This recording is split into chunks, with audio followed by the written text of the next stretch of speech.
Hey, what is up, spiritual hooligan? What happens when you take on an enlightened perspective? What happens when you begin to operate like all is well? Suddenly, you take chances.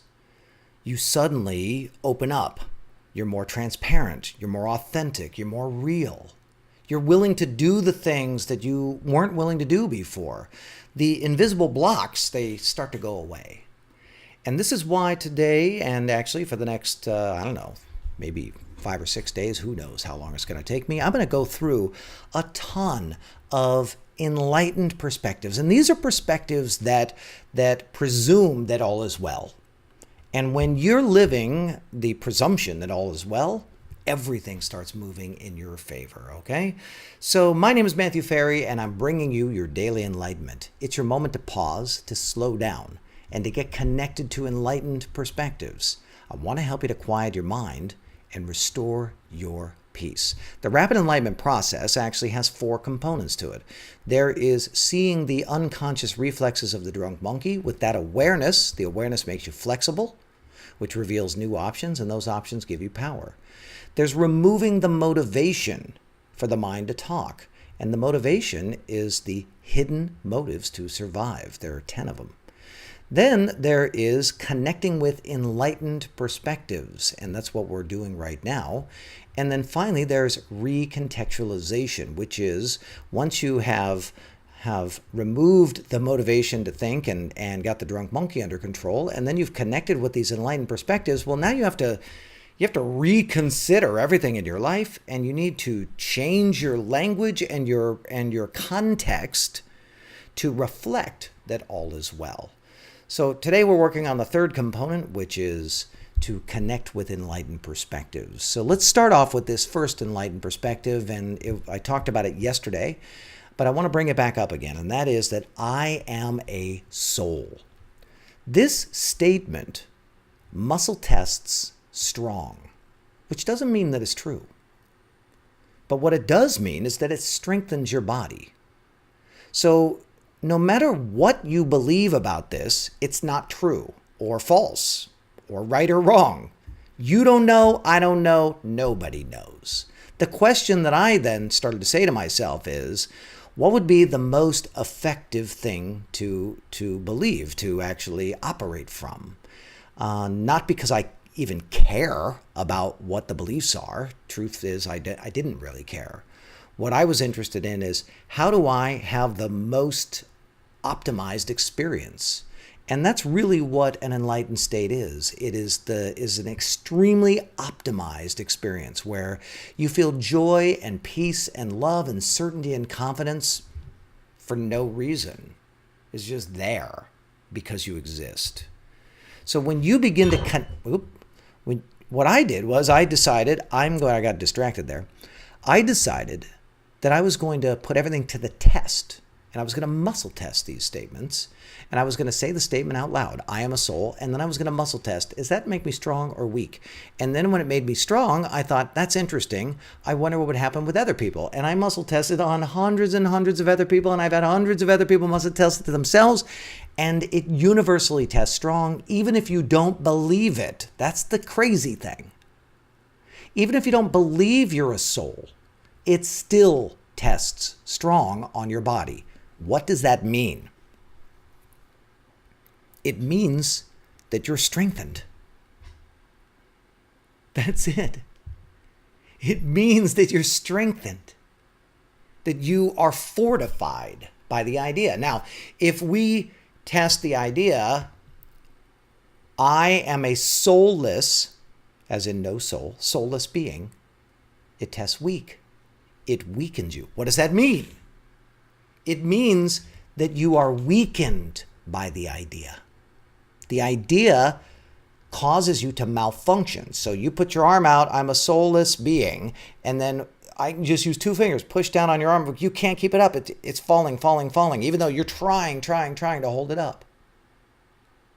So you can't function optimally while holding that context. And I propose that there is a tremendous amount of beliefs that you have that are actually causing you to be weakened, and that you are weakened in general. And it's the combination of the weakness and the strength that you have that is actually creating the limitation that you're experiencing. So my objective in writing the book, Quiet Mind, Epic Life, was to start giving you some new things to be thinking about so that you could then be strengthened and release the things that are weakening you. Let me give you some more, okay? The soul is an aspect of the quantum field, manifesting into increasingly more complex states. The soul is an aspect of the quantum field, manifesting into increasingly more complex states. This tests strong. How crazy is that? It strengthens you to think that you're a soul, and it strengthens you to think that the soul is just an aspect of the quantum field.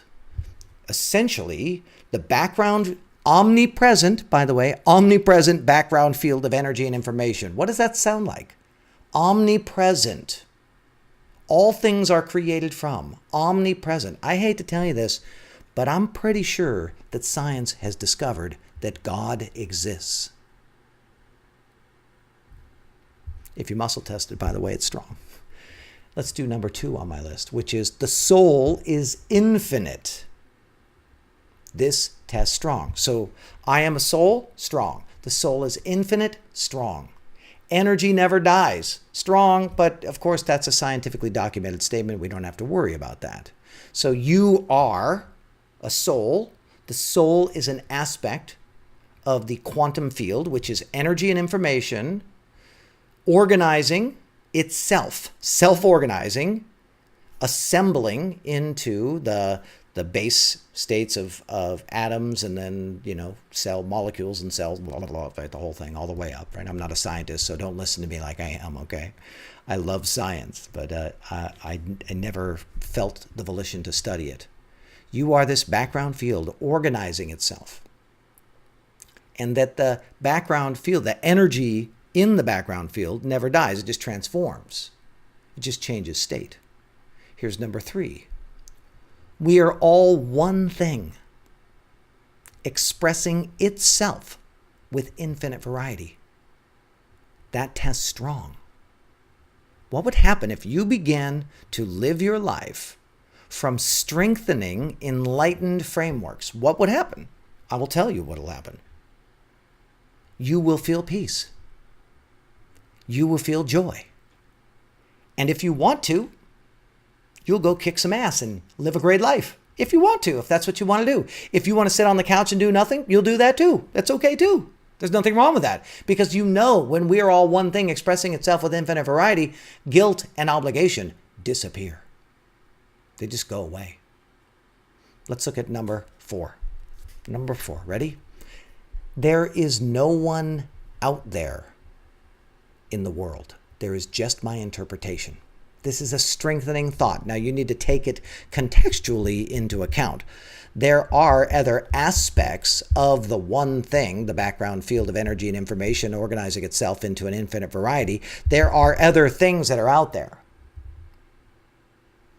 But the things that you are experiencing are just your interpretation. There's no one out there, just my interpretation.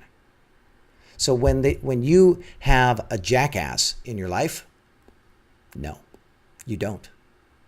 You have an interpretation that makes you feel bad, that you chose unconsciously, and you get to choose.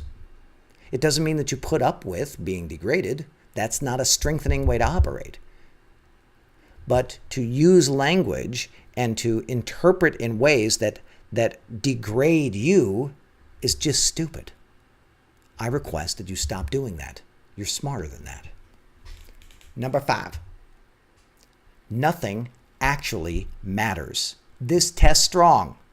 Nothing actually matters. And since nothing matters, I can choose what matters. So nothing actually matters. Nothing. Anything that you say matters is nothing more than an opinion. Nothing actually matters. We're all one thing expressing itself with infinite variety. We're all an expression of the background field of energy and information self-organizing into everything that you see.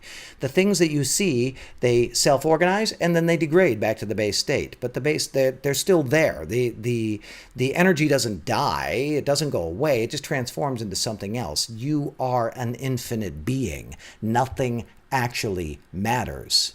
And if nothing actually matters, anything you want can matter. You get to choose. No guilt, no obligation, no nothing. Number 6, all stress, anxiety, and fear are just accidental conclusions that you matter. All stress, anxiety, and fear are just accidental conclusions that you matter. And you don't. And I don't. And this message doesn't matter. And you trying to improve doesn't matter. And the world you're creating doesn't matter. And your children don't matter. And your husband and wife don't matter. And your friends don't matter. And your family doesn't matter. And the world doesn't matter. And the wars don't matter. And the politics don't matter. Nothing actually matters. So you get to choose what matters. And when you choose what matters, I request that you don't choose in a way that then creates a resistance inside of you or a fear inside of you that creates stress and anxiety and fear. Number 7, I am infinite. This test strong. I am infinite. What happens in your life when you begin to connect with the idea of being infinite? And number 8, all is well. The ultimate enlightened context. All is well. So my friend, I'm loving this journey that we're on together. I'm really loving it. I'm wondering this. You adopt these frameworks that we just talked about. What do you stop doing? What do you start doing? What do you release? What do you adopt? Leave me something in the comments. I want to hear from you. I want to hear what you got going on. I would love to be participating more in your life. Thank you so much for tuning in. My name is Matthew Ferry, and guess what? I'm the author of Quiet Mind, Epic Life, and I would love it if you would like this Daily Enlightenment. You watch it all the way through. Come on. Like this Daily Enlightenment. Share it with your friends, please. Will you also leave me a comment? Those things tell me you're listening. So we're collaborating, communicating, being together. It also tells these big platforms, hey, this is something that other people should be checking out. You can also subscribe to my channel and consider joining us in the Spiritual Hooligans Facebook group. We got a rambunctious, amazing group over there. We're all talking about these ideas. Thank you so much for tuning in to this Daily Enlightenment.